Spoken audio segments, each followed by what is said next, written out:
Bismillahirrahmanirrahim. Assalamualaikum warahmatullahi wabarakatuh.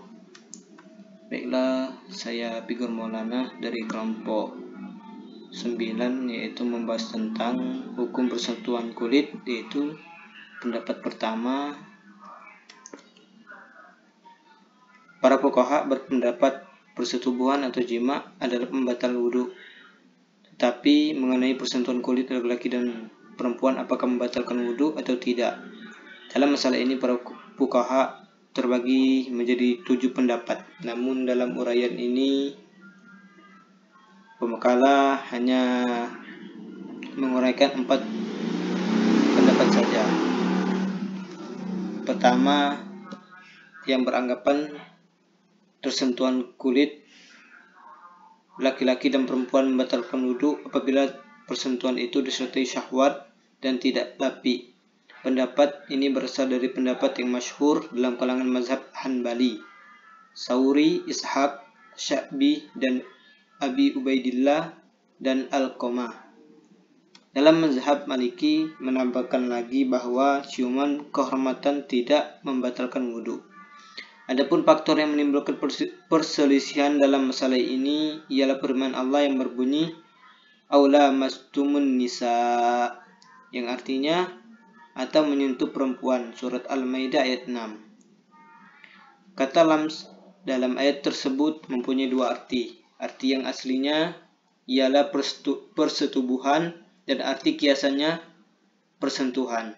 Bagi mereka yang menganggap arti asli itulah yang lebih kuat, maka berdasarkan demikian mereka yang berpendapat persentuhan kulit antara laki-laki dan perempuan tidak membatalkan wudhu. Dan mereka yang berpendapat kiasan itulah yang kuat, berpendapat persentuhan laki-laki dan perempuan membatalkan wudhu. Dan dalil pendapat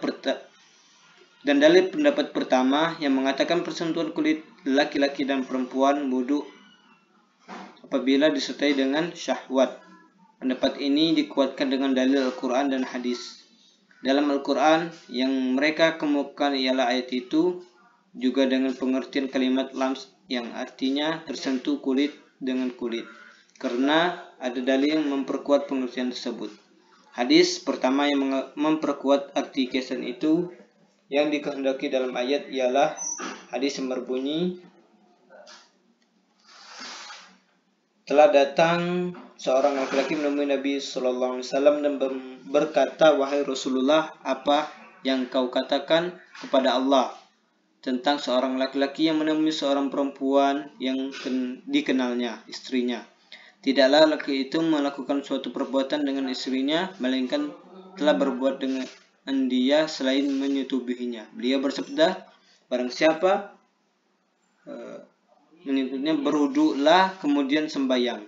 Hadis riwayat Ahmad, Rukni, Turmizi, Hakim, dan Mahaki dari Mu'az bin Jabal.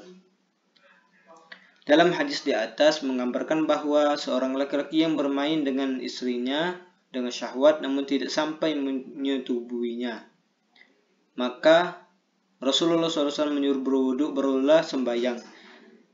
Dalam hadis tidak dijelaskan apakah dalam keadaan berhadas atau tidak, apakah dia dalam keadaan wudu atau tidak. Kalau seandainya dia dalam keadaan berwudu dan disuruh wudu lagi, menunjukkan wudunya batal karena persentuhan itu. Dan kalau dia tidak dalam keadaan berwudu, maka perintah berwudu menunjukkan wajib setiap kali persentuhan. Dan alternatifnya yang kedua ini tidak tergambarkan karena tidak ada seorang pun fuqaha yang berpendapat demikian. Kemudian hadis yang kedua yaitu dari Sunan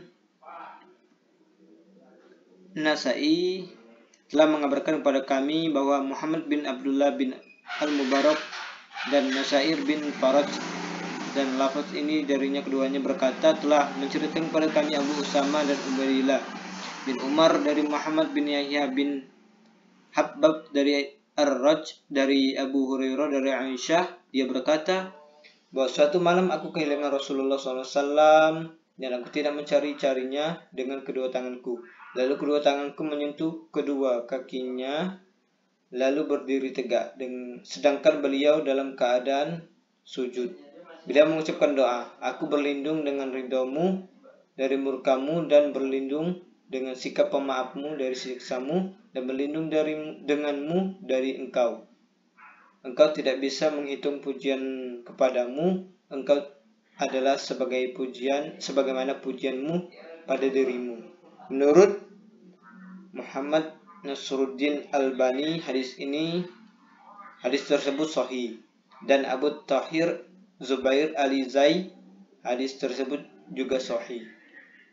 Kemudian hadis yang ketiga dari Sahih Bukhari telah menceritakan kepada kami Abdullah bin Yusuf berkata, telah mengabarkan kepada kami Malik bin Amir bin Abdullah bin Az-Zubair dari Amru bin Sulaim Az-Zaraki dari Abu Qatadah Al-Ansari bahwa Rasulullah SAW pernah salat dengan menggendong Umamah binti Zainab binti Rasulullah SAW.